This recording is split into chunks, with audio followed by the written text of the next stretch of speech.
What's up, guys? We are back and we are diving into Tracy's Sales Success. We're now on chapter 14, practicing the power of suggestion. Now, chapter 14 is probably my second favorite chapter in the entire book because it gives us some practical ways that we can influence and that we can, not in a negative way persuade, but we can use the power of suggestion to get more sales, and in an easy and repeatable way. So the first thing that I want to stress to you is something that is on down in the book, in the chapter. It says that everything you do in sales, everything you do in the sales conversation either helps or hurts the sale. Everything you do in the sales conversation either helps or hurts the sale. I think that is powerful. It talks about, from the beginning with your first impression on to how you answer the phone, or your sales team, your office staff answer the phone. So everything you do in the sales conversation either helps or hurts. So he begins with this statement, and I believe this statement. I love this statement. It says, people are greatly influenced by the power of suggestive elements in their environment. If you need, more proof or social proof of this, just think about social media and how quick we are to be influenced by our environments. There are certain things that you can do as a sales professional that have strong subconscious and suggestive impact on your customer. So what are those things? The first one is personality. Your personality is important, or your lack thereof. For me, let's take me for instance today. I have a bit of my personality. Actually, I have a lot of my personality in this video right now. Besides my smile, you'll see my bow tie and beard hat. You'll see my real estate smarty pants shirt. And of course, I've got the bow tie and beard computer skin over here, as well as the books that I read. So even in this video, the power of suggestion is being used. And go back and look at all of my videos, and you'll see why and how we implement these things, even when you don't know they're taking place at a subconscious level. And that is all part of the selling process. It's the same thing that mega companies, billion-dollar companies do by product placement, logos, wherever you see in movies, all of that stuff. So personality is important. The first suggestive element is your personality and how you relate to a customer. I believe that we would all agree that not everyone relates to customers, clients, other people the same way. So there are going to be some people who love you. There are going to be some people who would rather not deal with you, but that's okay. It's all about your personality. For instance, I have numerous personalities. If you don't believe me, ask my wife, ask my son, or ask any of the people that I deal with. However, I know and I use my personalities to my advantage.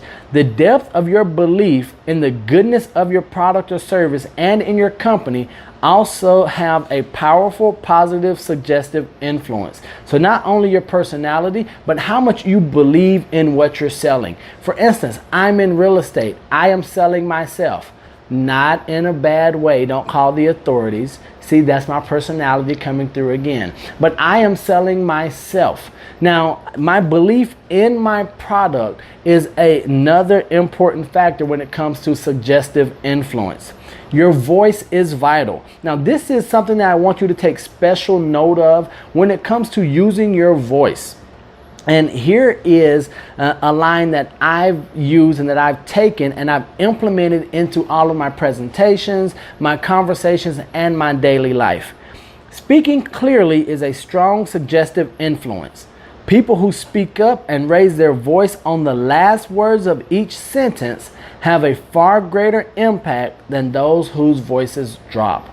For instance, if I were to talk to you and at the end of this sentence here, if I went down just like I did right there, or if I were to say, I can't wait to see you tomorrow. It has a strong suggestive influence on the person that you're speaking with. How you appear. Now, this is going to be a touchy subject. I know it is right now. Appearance and professionalism and how you look, how you dress. But it's not me. If you don't like it, talk to Brian Tracy or the other professionals who have studied this and the sellers, buyers, customers that are giving the feedback. They say, according to national studies, 95% of the first impression you make will be determined by your clothes. By your clothes. Human beings are intensely visual.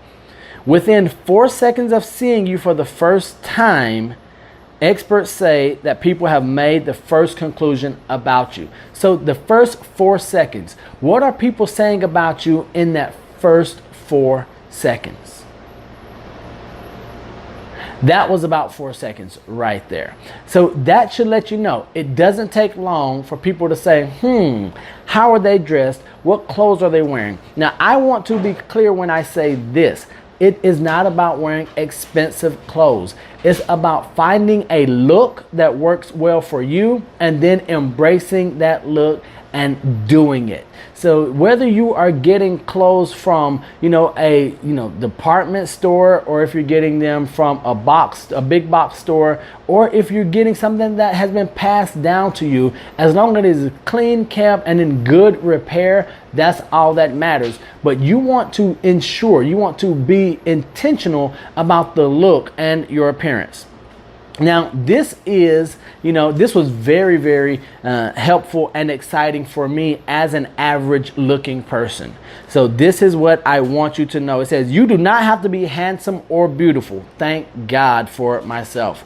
Average looking salespeople are more successful than handsome or beautiful salespeople who may cause the prospect to be distracted in some way. So when we talk about appearance and the clothes, if you have issues where you don't believe that you look as good as someone else, the experts are saying it. You can be more successful than the handsome or beautiful salesperson on the outside, on the exterior, because their customers or their prospects may be desired by all of that beauty. So you see it right here. This is, the way that I've become successful. It's not because of my good looks. Thank God. Well, my mom might disagree, but she might be the only one. Dress for success. The rule is that you must dress for success. Even people who are not particularly well dressed or physically fit themselves like to deal with people who are. Even those who aren't well dressed or physically fit, they like to deal with people who are. Successful salespeople are physically fit and well dressed. Now, this could be a sore spot. I'm just relaying the information that the experts and the studies have found. The first impression. We're going back to the first impression. People make their first impression in how many seconds? If you were listening, it is 4. I'm sure you didn't think this one to be an interactive video. So they make their first impression within 4 seconds, but keep listening. And they finalize their impressions of you within 30 seconds. I know you probably find that hard to believe, but let's think about you for a moment. When you opened up and looked at this video, you probably in 4 seconds, you were like, this dude is either has it put together or not. And then within 30 seconds, you knew what you were going to do, whether you were going to keep watching or if you were going to skip to the next video or just unsubscribe, whatever it is. So thank you for hanging in there with me. If you don't make a good impression with your appearance in the first 30 seconds, you will be swimming upstream and find yourself struggling to get the attention and the respect of the customer. This is especially true if you are dealing with successful people.